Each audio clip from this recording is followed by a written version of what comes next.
Penuntun Saat Teduh Sinode Gereja Kristen Jakarta, Jumat 24 Desember 2021. Pembaruan, Efesus pasal 5 ayat 1-21. Judul perikop, Hidup sebagai anak-anak terang. Sebab itu jadilah penurut-penurut Allah seperti anak-anak yang kekasih, dan hiduplah di dalam kasih, sebagaimana Kristus Yesus juga telah mengasihi kamu dan telah menyerahkan dirinya untuk kita sebagai persembahan dan korban yang harum bagi Allah. Tetapi percabulan dan rupa-rupa kecemaran atau keserakahan disebut saja pun jangan di antara kamu, sebagaimana sepatutnya bagi orang-orang kudus. Demikian juga perkataan yang kotor, yang kosong atau yang sembrono, karena hal-hal ini tidak pantas. Tetapi sebaliknya ucapkanlah syukur, karena ingatlah ini baik-baik. Tidak ada orang sundal, orang cemar atau orang serakah, artinya penyembah berhala, yang mendapat bagian di dalam kerajaan Kristus dan Allah. Janganlah kamu disesatkan orang dengan kata-kata yang hampa, karena hal-hal yang demikian mendatangkan murka Allah atas orang-orang durhaka. Sebab itu janganlah kamu berkawan dengan mereka. Memang dahulu kamu adalah kegelapan, tetapi sekarang kamu adalah terang di dalam Tuhan. Sebab itu hiduplah sebagai anak-anak terang. Karena terang hanya berbuahkan kebaikan dan keadilan dan kebenaran. Dan ujilah apa yang berkenan kepada Tuhan. Janganlah turut mengambil bagian dalam perbuatan-perbuatan kegelapan yang tidak berbuahkan apa-apa, tetapi sebaliknya telanjangilah perbuatan-perbuatan itu. Sebab menyebutkan saja pun apa yang dibuat oleh mereka di tempat-tempat yang tersembunyi telah memalukan.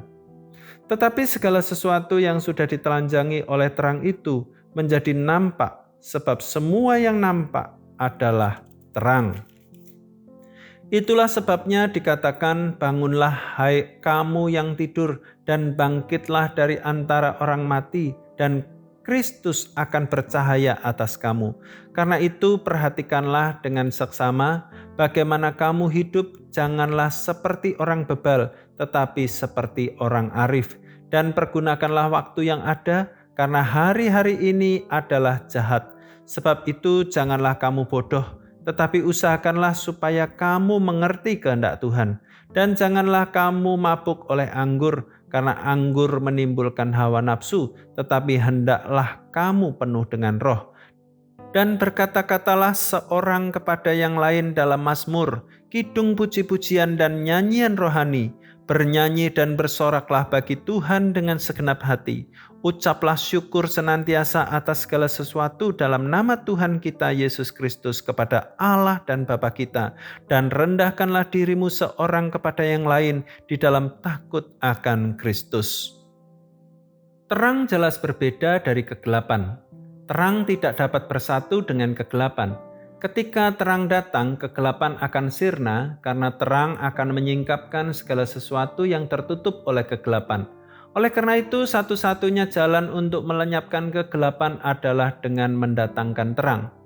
Rasul Paulus menjelaskan bahwa orang yang beriman kepada Kristus bukan sekadar mengalami perbaikan. Orang beriman juga mengalami transformasi radikal dari gelap menjadi terang. Yesus Kristus adalah terang dunia. Siapa saja yang beriman kepada Kristus akan menjadi terang dan dipanggil untuk hidup dalam terang. Karakter terang akan nyata melalui kebaikan, keadilan, dan kebenaran yang muncul sebagai buahnya. Hidup sebagai anak terang juga berarti selalu mencari apa yang berkenan bagi Tuhan yang telah menganugerahkan keselamatan. Hidup sebagai anak terang adalah panggilan utama kita sebagai pengikut Kristus. Sikap ini tentu berdampak pada perilaku, pola pikir, dan nilai hidup yang kita anut. Kita mengalami perubahan berbeda dari sebelum kita mengenal Kristus.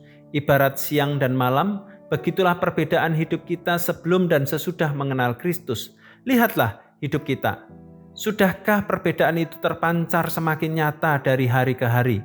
Bangunlah dan biarkan cahaya Kristus menyala dalam hidup kita.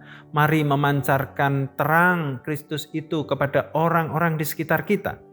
Kita menerima dan mengalami terangnya untuk memancarkan terang itu kepada sesama. Tuhan Yesus memberkati.